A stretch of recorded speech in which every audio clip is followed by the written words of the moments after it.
The story begins in the year 1959, where we see a man sitting terrified on a high mountain in British Columbia.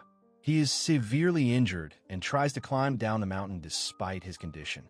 But suddenly, he hears the growling of some animal, which increases his fear even more. Panicked, he slips from the mountain and falls, meeting his death. When this news reaches an officer, he decides that no climber will be allowed to climb that mountain again, and it becomes an official rule. The story then shifts to the present, where we see a group of climbers climbing a mountain. They seem to enjoy themselves, and after completing their climb, they come back down. Among them is a skilled climber named Sean. A girl approaches him and tells him that the forbidden wall has reopened.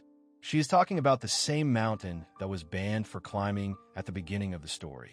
Hearing this, everyone is shocked because after so many years, that place has finally reopened.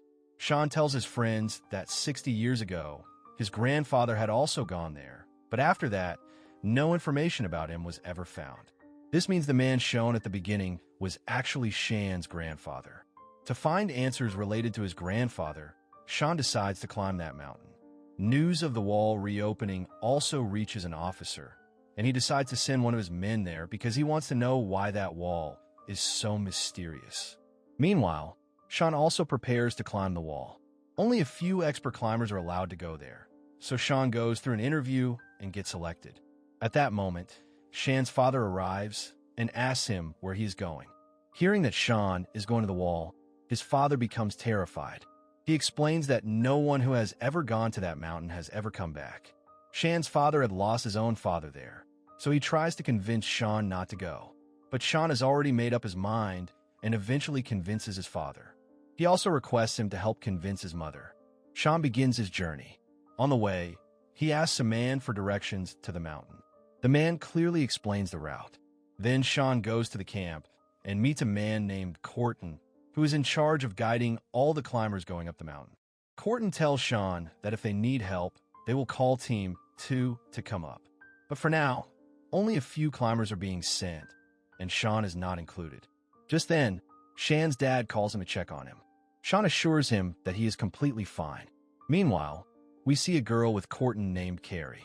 She is his assistant and wants to go up the mountain too. But Corton clearly refuses and tells her that she must stay at the camp and look after everyone there. Hearing this, Carrie becomes sad, and Corton doesn't like seeing her upset. So he comforts her by saying that if a Team 2 is formed, he will definitely put her name on the list. Carrie smiles after hearing that. Then a radio operator arrives. His job is to maintain communication between the climbers and the camp.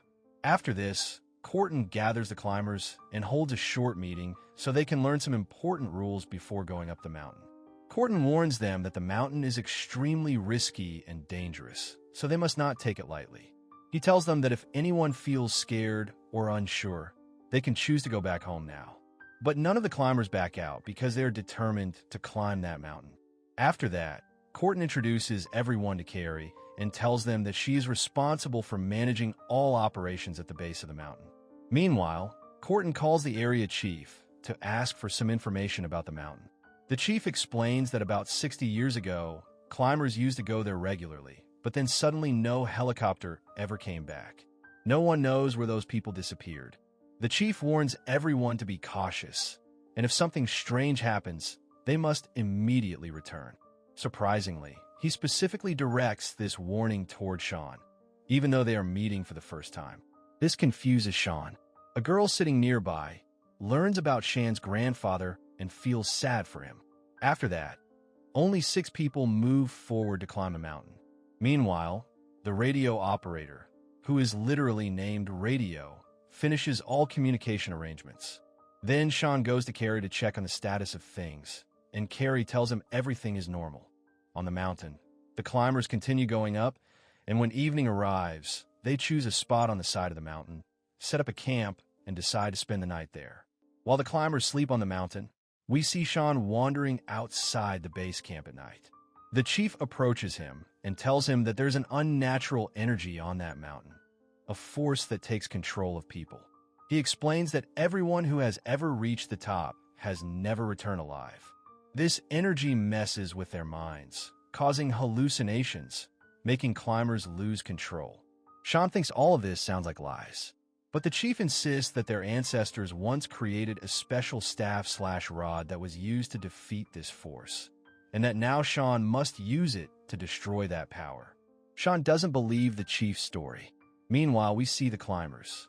A boy named Lucky tells a girl that he has escaped death many times before. At sunrise, the climbers begin climbing again. During this time, Corton suddenly sees a strange vision, which scares him.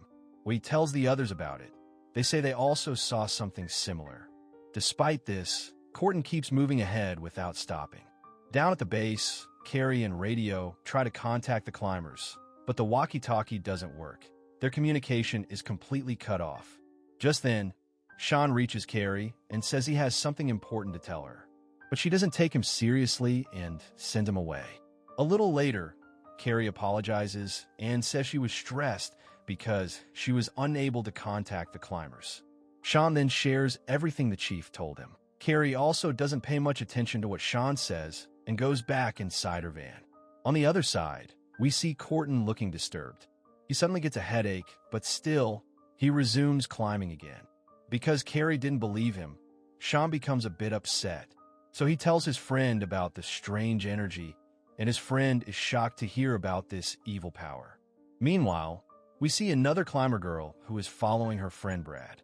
But because a large rock blocks her view, she can't see him and calls out his name. When Brad replies, his voice sounds strange and creepy. Hearing this, fear settles inside the girl.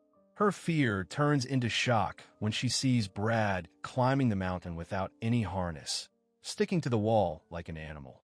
When Brad comes close to her, his eyes have turned completely black, and he tries to cut a rope to make her fall. But the girl manages to survive the fall. Brad, however, loses his balance and falls down himself, dying instantly. Meanwhile, Sean and his friend try to get information about the mountain using the radio, but because of weak network connection, they can't get useful details.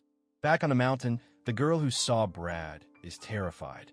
She loses the courage to continue and quickly informs Corton about what happened. But Corton is determined to reach the top of the mountain no matter what and tells the girl to keep going. Meanwhile, since they still could not contact the climbers, Sean decided to go up the mountain with his friend to check on them. As they continued climbing, Shan's friend slipped and badly injured his leg, making it impossible for him to go any farther. Sean sent his friend back toward the camp and chose to continue the ascent alone. At the same time, Carrie also insisted on going up the mountain. Just then, the chief arrived with Brad's helmet, which had a built-in camera. Carrie quickly took the helmet and rushed to the team so they could examine the footage. After that, she helped Shan's injured friend climb down safely. He told her that Sean had gone up the mountain by himself. Carrie decided she would take the injured climber down first, and the two of them began descending. Meanwhile, Radio reviewed the footage from Brad's helmet and saw that Brad had attacked a girl earlier. His voice sounded horrifying, and the disturbing video shocked Radio. Up on the mountain, Sean continued climbing into the night and eventually encountered Kristen. The two decided to camp there for the night. Back with the other climbers, one girl begged Corton to return, but he refused. Carrie reached the base with Shan's friend, and Radio approached her to say he had discovered something strange. When Carrie watched the recorded footage, she was completely stunned. Radio cleaned the audio frequency to make the sound clearer, and the voice coming from the helmet was terrifying. Shan's friend heard and saw everything as well, confirming that Sean had been right. There truly was some evil force on the mountain, and every climber was in danger. Higher up, Lucky's tent began to shake violently. When he looked up, he was terrified to see his partner possessed, her eyes completely black. She tried to kill him, but slipped and fell to her death. Meanwhile, Sean also began experiencing hallucinations, completely confused by what he was seeing. Lucky hurried to tell Corton that his companion had fallen and died. He insisted that something was very wrong and that they needed to go back immediately. But Corton refused to retreat, insisting they were too close to their goal. On the other side, we see Radio growing more uneasy. He asks his senior about the strange frequency, but even his senior cannot understand what it means. The next day, we see Corton, who has finally agreed to go back down the mountain. Everyone begins descending, unaware that Sean and Kristen are still climbing upward. Corton contacts Sean, telling him that only the two of them will continue to the top. Sean agrees, while everyone else keeps heading downward. After some time, Sean and Corton finally reach their destination. There, Sean finds his grandfather's skeleton. Seeing this, Corton suspiciously asks Sean if he's been working with the officer. Sean denies it, and the two begin doubting each other. Then, suddenly, Lucky and a girl, both possessed, appear before them. Lucky had already killed one of his friends. On the mountain, there is an ancient stone radiating strange energy. It seems to be connected to the evil power.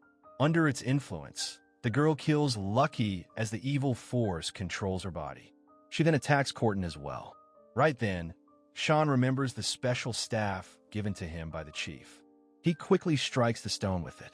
As soon as he does, the girl immediately returns to normal, as if the stone had been the force possessing her. However, Corton dies on the spot.